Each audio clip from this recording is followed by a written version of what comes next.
O Senhor Jesus que só veio para libertar. E se o Filho do Homem vos libertar, verdadeiramente estarei livre. Então, escassez, miséria, tudo isso será quebrado quando você se entrega ao reino de Deus. Você se entrega ao governo de Jesus.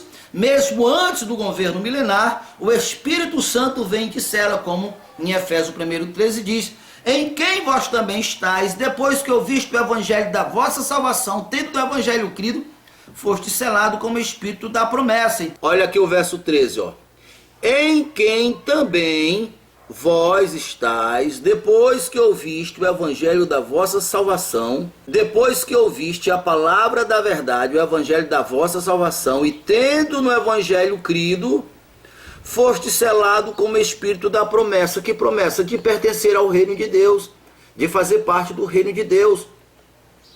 Então, quando você está em Cristo, você está no reino de Deus. Você deve conhecer o reino de Deus, as leis do reino de Deus, a justiça do reino de Deus, como Jesus diz: buscar em primeiro lugar o reino de Deus e a sua justiça, e as demais coisas serão acrescentadas. Se você conhece o reino de Deus, fica fácil você entender o que Deus está falando, o que Deus requer de você, porque as coisas do reino é familiar. E se você crer, entender, se familiarizar com o reino de Deus, você não vai cair na cilada do diabo. Então você vai entender exatamente que existe um poder que te assiste hoje, mesmo antes. Então é disto que Isaías 35 está falando. Mas tem coisas tão maravilhosas para cá. O verso 5: então abrir-se-ão os olhos do cego,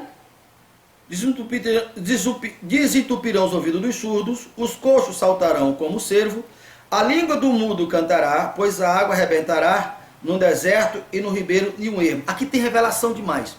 Sem falar que na frente diz: a terra abrasadora se transformar-se-á em lagoa, e a terra sedente manancial de água, onde outrora havia chacal, crescerá erva com o junco, e ali haverá um caminho que se chamará caminho santo, e imundo não passará por ele, pois será somente para o seu povo, para aquele que caminha, que entrará.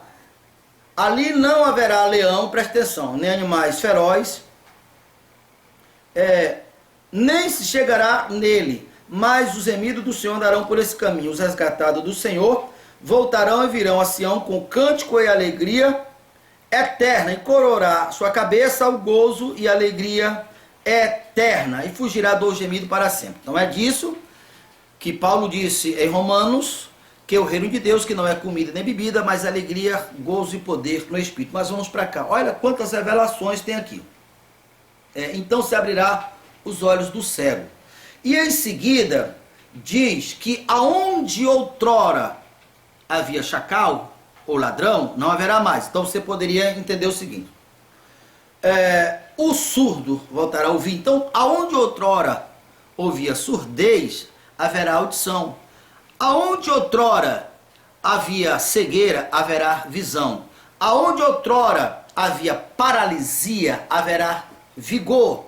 Aí a continuação diz: e neste caminho não haverá predador. Isso mostrando que tudo isso que tinha causado esses sintomas tem relação direta com predação, com predador, que é Satanás. O ladrão só veio para matar, roubar e destruir. Aonde outrora havia isso, não haverá mais. Não haverá ladrão, não haverá chacal, não haverá predador. Muito pelo contrário, haverá vida, haverá alegria. Então você precisa entender isto. Entrar no reino de Deus não tem nada a ver com religião. Jesus, quando ele disse eu sou o caminho, ele estava dizendo assim: olha, você está sendo roubado, você está sendo saqueado, o melhor que você tem. Uns é roubado a paz, de outros a vida, de outros a vida e a paz, de outros é roubado a saúde, a audição, a visão, as finanças, a família e todos os tipos de roubalheira. Você está sendo roubado, então assim como Jó, você está fora da responsabilidade do Senhor. Mas o Senhor Jesus se oferece como uma porta, ou seja, você está cansado de sofrer? Você está cansado de ser injustiçado? Saiba de uma coisa: é necessário que você saia desse reino. É igual o povo lá no Egito. sofreram 430 anos. Eles sofriam, eles choravam, eles gemiam, mas não saía do Egito, continuava lá no Egito, até o dia em que Deus enviou um libertador, e o libertador pregou para ele o que eles tinham que ser feito. O que tinha que ser feito era deixar o Egito para trás, sair de debaixo do governo de Faraó, sair dos limites do reino de Faraó. Para isso tinha que acontecer um milagre. E o primeiro milagre foi que o que outrora era mar se transformou em caminho. Por isso Jesus disse: eu também sou o caminho. Então, quando você entende e aceita o governo de Cristo, você acabou de sair do reino de Faraó, do reino das trevas, onde você era saqueado, onde você era roubado, e agora você entrou no reino de Deus. Aconteceu aquilo que Paulo disse em Colossenses 1, verso 13, que Deus nos transportou para o reino do seu Filho, para o reino do seu amor. Agora, as injustiças do diabo, o Senhor Deus virá com vingança. Virá com vingança e irá cobrar. Porque o predador não pode mais, ele não tem permissão. Aonde outrora havia chacal, ladrão, tem que ter abundância, tem que ter paz. Porque fugirá a dor e o gemido para sempre, não por um momento. Então, tudo isto, quando o Espírito de Deus entra numa terra assim como a água entra num deserto, tudo isso quando você toma a decisão, a você foi revelado, você creu e você se entregou ao governo de Cristo, mesmo antes do governo literário. Tudo aquilo que irá acontecer de transformação na terra começa hoje, através do Espírito Santo de Deus, que é o selo que você pertence a Deus, e começa acontecendo na tua vida. Eu fico imaginando quando os discípulos disseram assim: é agora que o Senhor vai assumir o reino?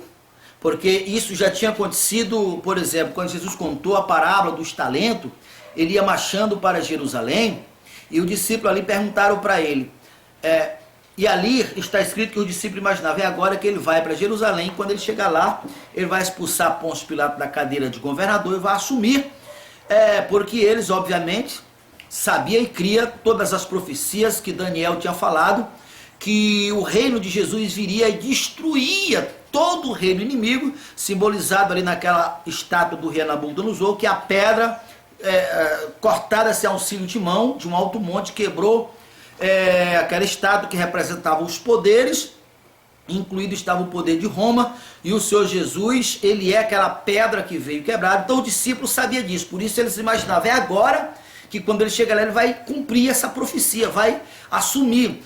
Quando Jesus transformou os pães, 5 pães e 2 peixinhos, em pães o suficiente para alimentar 5.000 homens, diante dos milagres, toda a multidão tiveram uma única certeza: de fato, este é o Cristo, este é o Filho de Deus, este é o prometido, é aquele que é da descendência de Davi. Como, por exemplo, ele conhecia que Deus tinha prometido para Davi que daria ao descendente de Davi o reino que seria um reino eterno, e o seu reino não teria fim. Quando o anjo veio visitar Maria, disse: Maria, este que está aí no teu ventre é aquele prometido pelos profetas, que ele será grande, ele assumirá o reino que outrora pertenceu a Davi, o reino dele não terá fim. No verso 31, eis que no teu ventre, e eis que em teu ventre conceberá e dará à luz a um filho, e pô-lhe o nome de Jesus.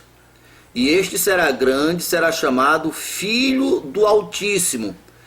E o seu Senhor, Deus, lhe dará o trono de Davi, seu pai, e reinará eternamente na casa de Jacó, e o seu reino não terá fim.